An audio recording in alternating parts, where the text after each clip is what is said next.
If what I am about to tell you is true, almost everything we most treasure, freedom, beauty, reason, the family, economic well-being, and even goodness, is in jeopardy. Who or what poses this threat?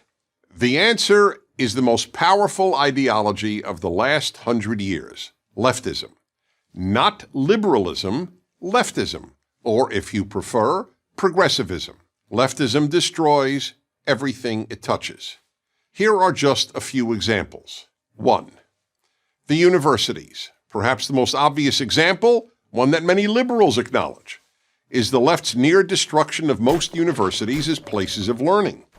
In the words of Harvard professor Steven Pinker, an atheist and a liberal, because of the left, quote, universities are becoming laughingstocks of intolerance, unquote. At almost every university, and now high schools and even elementary schools, students are taught to shut down, not debate, those who differ with them, and to rely on feelings rather than reason. 2. The arts. Throughout history, the primary purpose of art was to elevate people through beauty, artistic excellence, and emotional depth. To the left, the primary purpose of art, sculpture, and music is to shock. That's why so much contemporary art is meaningless and involves the scatological, meaning urine and feces. Yes, urine and feces. To give one of countless examples, in 2016, the Guggenheim Museum in New York featured a pure gold working toilet, which visitors were invited to use. The name of the exhibit was America, so one could literally relieve oneself on America. 3. Literature. The English department at the University of Pennsylvania replaced the portrait of the greatest English language writer who ever lived, William Shakespeare, with a picture of a black lesbian poet. Why? Because he was a white European male. Leftist professors have replaced the pursuit of excellence with the pursuit of diversity. 4. Late-night television. In America, late-night television shows were completely apolitical.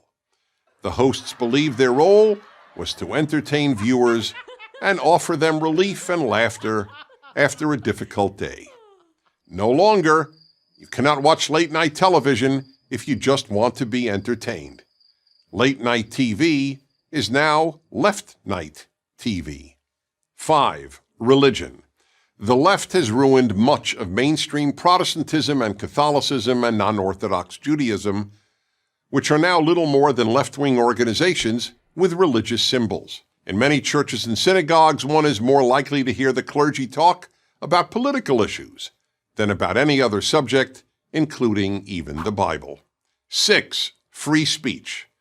If there was anything virtually every American considered a bedrock value, it was freedom of speech. Yet the left is destroying even this unique American achievement. Almost half of America's young people say they believe in free speech, but not for hate speech. Yet the whole point of free speech is that it allows people to express any political or social position, including what any one of us considers hate speech. And hate speech now means any position the left differs with. 7. Race. America has become the least racist multiracial society in world history. On a daily basis, Americans of every race and ethnicity get along superbly, but the left constantly poisons young minds with angry diatribes about systemic racism, microaggressions, and white privilege. 8. The Boy Scouts. The left is destroying the Boy Scouts. They're not even the Boy Scouts anymore, they're just the Scouts. The left forced them to admit girls. Here's the thing about the left. It only destroys, it doesn't build. The Boy Scouts have helped shape tens of millions of boys into independent, strong, good men. So where's the left-wing version of the Boy Scouts? It doesn't exist. There is none.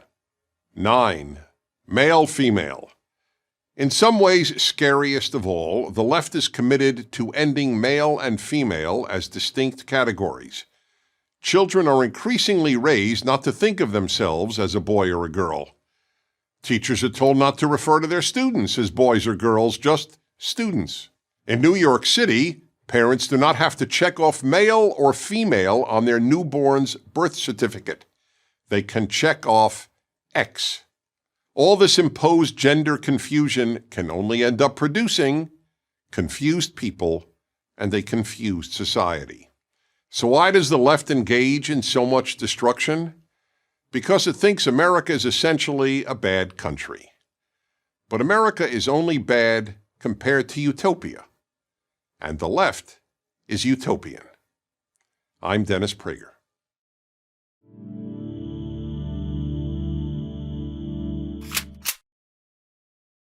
Why does the left hate Israel? On the surface, it doesn't make sense. Israel is a liberal democracy. It extends full rights to women, to gays, and to its many Arab citizens. Like all countries, which are made up of flawed human beings, Israel is flawed.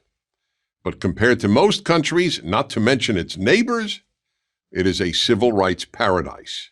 So why does the left hate Israel? The reason is that the left, and as I always emphasize, I am talking about the left, not about liberals, is not guided by a moral compass. It is guided by three other compasses: a power compass, a race compass, and a class compass. Let's begin with the power compass. Instead of evaluating people and nations on the basis of right and wrong or good and evil, the left evaluates them on the basis of weak and strong. If you're weak, you're good. If you're strong, you're bad. Israel is strong, therefore it is bad. America is strong, therefore it is bad. The Palestinians are regarded as weak, therefore they're good. When you're guided by a moral compass, you don't ask who's strong and who's weak. You ask who's morally right and who's morally wrong. 50 years ago, Israel was not a big issue for the left. Why? Because it was perceived as weak. But after the 1967 Six-Day War, in which Israel achieved a stunning military victory, it all changed. Israel became strong, so Israel became bad. And the Palestinians were weak, so they became good. So no matter how much terror Palestinians engaged in, hijacking airplanes, murdering 11 Israeli athletes and coaches at the 1972 Munich Olympics, blowing up Israelis in pizza parlors and at weddings, the left's position never changed. Palestinians good, Israel bad, because the Palestinians were weak and Israel was strong. That's one of the three ways the left judges the world. You can test this theory in other ways. Why is the United States bad? Because it's strong. And third world countries that oppose the United States are good. Cuba, for example, has been adored by the left for decades. Never mind that Cuba's Communist Party has ruined Cuba, that Cubans have no civil rights, and Cuba is one of the poorest countries in the world. Since Cuba is weak, to the left, Cuba is good. The same was true with North Vietnam in the 1960s. It was considered weak, so it was good. The U.S. was strong, so it was bad. It didn't matter that America was trying to preserve the freedom of the South Vietnamese exactly as it had preserved the freedom of the South Koreans. The U.S. was strong, so it was bad. Which brings us back to Israel. The stronger Israel gets, as it effectively defends itself, as its economy grows, and as its diplomatic position improves, the more the left hates it. The second of the left's compasses, the race compass, is another reason the left hates Israel. Just as it substitutes weak and strong for good and evil, the left substitutes non-white and white for good and evil. The left doesn't judge people by their actions, but by their race. That's why, for example, the left asserts that a black person cannot be a racist. Only a white person can be a racist. And that provides the second reason Israel is labeled evil. Israelis are considered white, and Palestinians are not white. Never mind that more than half of Israel's population is not white. The result? The left essentially ignores Palestinian terror and loudly condemns Israel's responses to terror. Now to the left's third compass, the class compass.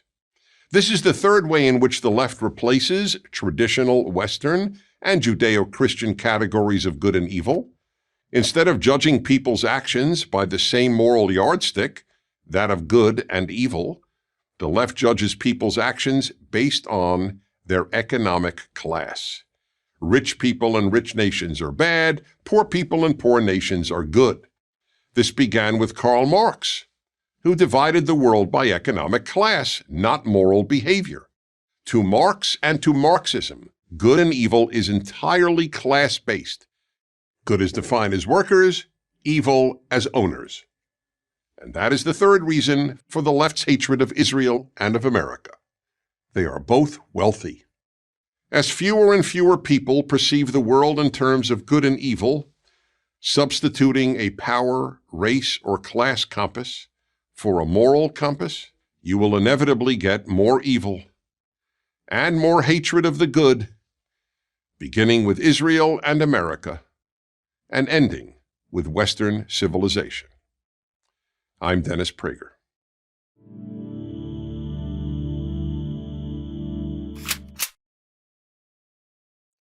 In the contemporary world, it's taken as a given that capitalism, with its free market and profit motive, is based on selfishness and produces selfishness, while socialism is based on selflessness and produces selflessness. Well, the opposite is true. Whatever its intentions, socialism produces far more selfish individuals and a far more selfish society than a free market economy does. And once this widespread selfishness catches on, it is almost impossible to undo it. Here's an illustration. In 2010, the United States President Barack Obama addressed a large audience of college students. At one point in his speech, he announced that young people will now be able to remain on their parents' health insurance plan until age 26. I don't ever recall hearing a louder, more thunderous, or more sustained applause than I did then. Had the president announced that a cure for cancer had been discovered, it is highly doubtful that the applause would have been as loud or as long. But what were they so happy about? To be told that you can now remain dependent on your parents until age 26 should strike a young person as demeaning, not liberating. Throughout American history, and for that matter, all of Western history, the great goal of young people was to become a mature adult, beginning with being independent of mom and dad. Socialism and the welfare state destroy this aspiration. In various European countries, and now increasingly in the U.S., it is becoming common for young people to live with their parents well into their 30s and not infrequently beyond. And why not? In the welfare state, taking care of yourself is no longer a virtue. Why? Because the government will take care of you. Therefore, socialism enables, and as a result produces, people whose preoccupations become more and more self-centered. How many benefits will I receive from the government? Will the government pay for my education? Will the government pay for my health care? What is the youngest age at which I can retire? How much paid vacation time can I get? How many days can I call in sick and still get paid? How many weeks of paid paternity or maternity leave am I entitled to? The list gets longer with every election of a liberal or progressive or left-wing party. And then each entitlement becomes a right. But we're not done. There are even more destructive effects of socialism. Entitlements create citizens who lack a character trait that every human should have: gratitude. You cannot be happy if you are not grateful, and you cannot be a good person if you're not grateful. That's why we constantly tell our children, say thank you. But socialism undoes that. After all, why would a person be grateful for receiving an entitlement? Who's going to be grateful for getting what they're entitled to? So instead of thank you, the citizen of the welfare state is taught to say, what more am I entitled to? Yet the left insists that it's capitalism and the free market, not socialism, that produces selfish people. But the truth is that capitalism and the free market produce much less selfish people. Teaching people to work hard and take care of themselves and others, and that they should earn what they receive, produces less selfish, not more selfish people. Capitalism teaches people to work more. Socialism teaches people to demand more. Which attitude do you think will make a better society? I'm Dennis Prager.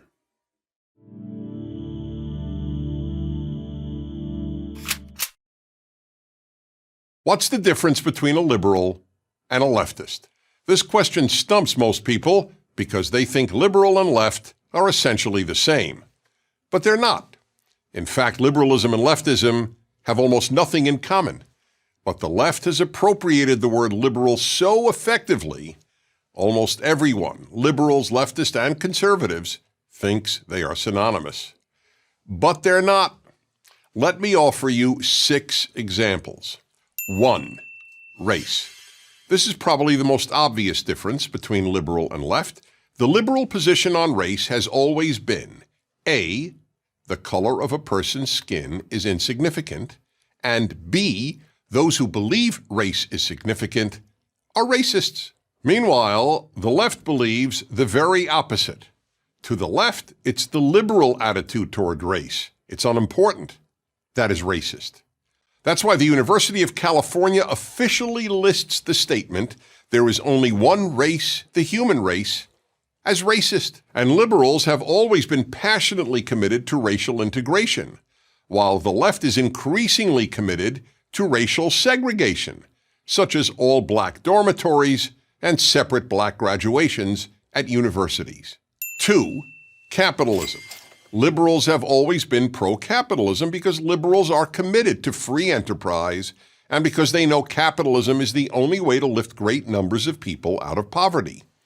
It is true that liberals want government to play a bigger role in the economy than conservatives do. But liberals never opposed capitalism, and they were never for socialism. Opposition to capitalism and advocacy of socialism are left-wing values. 3. Nationalism. Liberals believe in the nation-state, whether that nation is the United States, Brazil, or France. But because the left divides the world by class rather than by national identity, the left has always opposed nationalism. So, while liberals have always wanted to protect American sovereignty and borders, the left is for open borders. When the writers of Superman were liberals, Superman was a proud American whose very motto was truth, justice, and the American way. But that all changed a few years ago when left-wing writers took over the comic strip and had Superman renounce his American citizenship to be a citizen of the world. The left has contempt for nationalism, seeing it as the road to fascism. Better that we should all be citizens of the world in a world without borders. 4. View of America.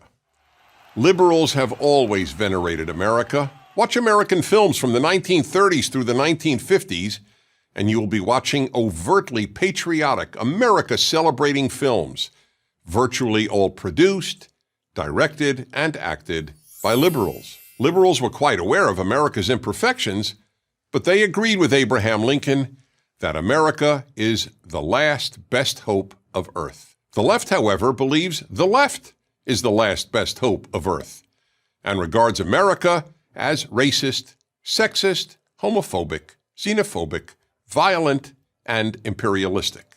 5. Free speech.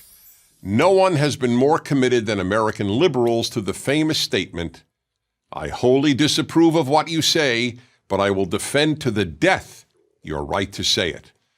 But the left is leading the first widespread suppression of free speech in modern American history, from the universities to the tech companies that govern the internet to almost every other institution and place of work.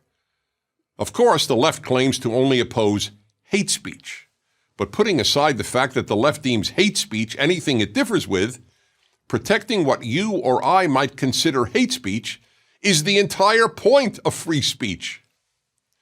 6. Western civilization. Liberals have always championed and sought to protect Western civilization. Liberals celebrate the West's unique moral, philosophical, artistic, musical, and literary achievements, and have taught them at virtually every university. The most revered liberal in American political history, President Franklin Roosevelt, often cited the need to protect Western civilization and even Christian civilization. Yet when President Donald Trump spoke of the need to protect Western civilization in a speech in Warsaw, the left-wing media, also known as the mainstream media, denounced him. They argue that Western civilization is no better than any other, and that Western civilization is just a euphemism for white supremacy. So then, if liberalism and leftism are so different, why don't liberals oppose the left? In a nutshell, because they have been taught all their lives to fear the right. But as one of the best-known liberals in America, Harvard Law School professor Alan Dershowitz said, "As a liberal, as an American, and as a Jew, I far more fear the left than the right." Dear liberals, conservatives are not your enemy. The left is. I'm Dennis Prager.